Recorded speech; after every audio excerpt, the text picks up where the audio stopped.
This year didn't break you. It revealed you. And the fact that you're still here and still breathing, then it means one thing. It's not over yet. Let's be honest for a moment. You started this year with the plans, and with goals, and with promises you made quietly to yourself. Maybe you said, this year will be different, and this year I'll change my life. And now here you are. Some goals unfinished, and some habits you couldn't keep, and some versions of yourself that never showed up the way you hoped they would. And in the silence, there's a voice in your head that keeps repeating one word: you are failed. But listen to me carefully. Closing a year strong has nothing to do with trophies, numbers, or achievements on paper. It has everything to do with how you finish mentally. Because the mindset you end this year with is the mindset you carry into the next year. And if you carry regret, self-hate, or disappointment forward, next year starts heavy before it even begins. But if you finish this year with clarity, honesty, and strength, even after mistakes, you start the next chapter lighter, wiser, and more focused. So, if you're willing to stay with me for the next few minutes, I'll show you how to close this year strong, even if it didn't go the way you planned, even if it felt like a failure. Because sometimes, the strongest endings come from the hardest years. Stop calling it failure. Here's the first mistake most of the people make. They treat the year like a scoreboard. Wins, losses, success, failure. But life isn't a football match. There's no final whistle that decides your worth. See, what most people call failure is often just unfinished growth. Think about it for a moment. Did you learn something this year? Did something fall apart and push you to see the truth more clearly? So, that's not failure, that's feedback. Because failure only exists when you stop learning, and when you stop reflecting, and stop caring. And if you're watching this right now, you didn't quit. You're still searching, and still thinking, and still wanting more from yourself. So before you move forward, do this one thing in your mind. Rename this year. Not the year I failed, but the year I saw the truth. The truth about your discipline, environment, habits, and your mindset. And yes, truth can hurt, but truth also frees you. Because once you see clearly, you finally know what needs to change. See, most of the people end the year stuck in one of two toxic mindsets. Denial. Next year will magically be different. Or self-hate. I'm lazy and I always mess things up. But both are traps. Because denial blocks your growth, and self-hate destroys your confidence. But strong people choose a third path. They accept reality, and without the emotion. They say, this is where I am, and this is what I did, and this is what I didn't do. So, no drama, no excuses, and no stories. Because acceptance is power. You can't change what you refuse to look at. So ask yourself, what did I avoid this year? And where did I choose comfort over progress? And don't judge the answers. Just observe them. Because the moment you see the pattern clearly, you gain the power to break it. You don't need a new year. Here's a harsh truth most of the people avoid. The calendar isn't your problem. You don't fail because it wasn't your year.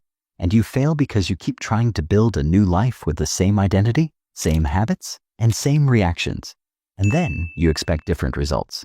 So that's not hope. That's self-deception.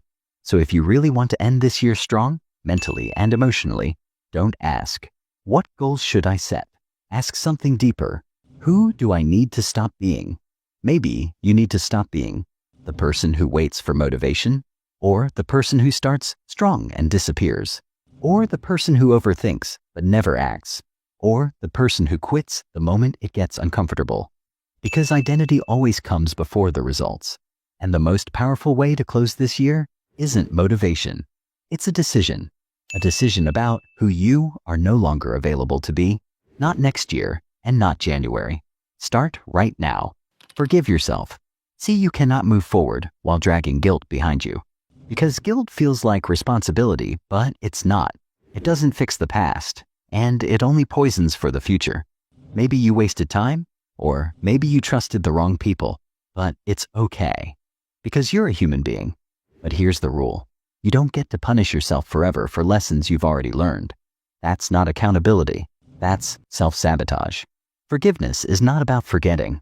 Forgiveness is about accept the cost of that mistake you made and learn from it and move forward, wiser, not weaker.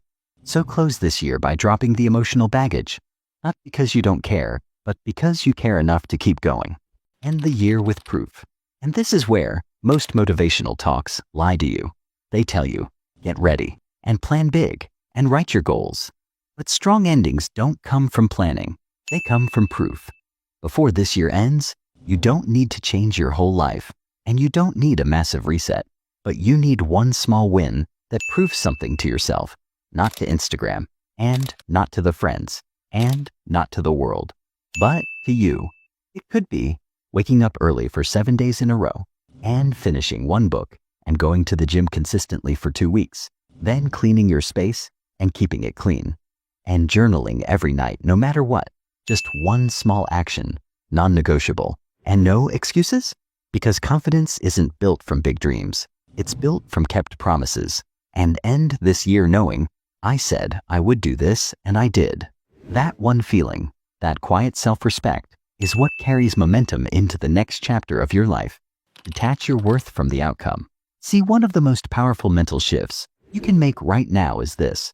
Your worth is not tied to how fast you're progressing. See, some people bloom early, and some bloom late, and some bloom only after life crushes them first.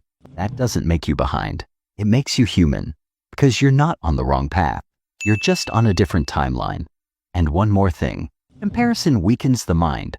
There will always be someone ahead of you, and there will always be someone who looks like they've figured it all out. So let them. Because your job isn't to win their race. Your job is to stay committed to yours. And end this year by choosing self-respect over self-pressure. Work hard and be disciplined, but don't hate yourself into improvement. That's never work. How you end matters more than how you started. See, anyone can start strong, with New Year energy, and with motivation and excitement. But very few people finish strong, and mentally strong people understand one important truth. Momentum is psychological. If you end the year feeling defeated, hopeless, and constantly criticizing yourself, then you don't magically reset on January 1st, but you carry that energy forward. But if you end the year aware, calm, disciplined, and honest with yourself, then you enter the next year grounded and steady. That's why you don't need to rush to move on. Just pause, reflect, and clear the mental noise. Then end the year with intention. Because how you finish this year is how you begin the next year. Let me leave you with this. You didn't fail because you're incapable.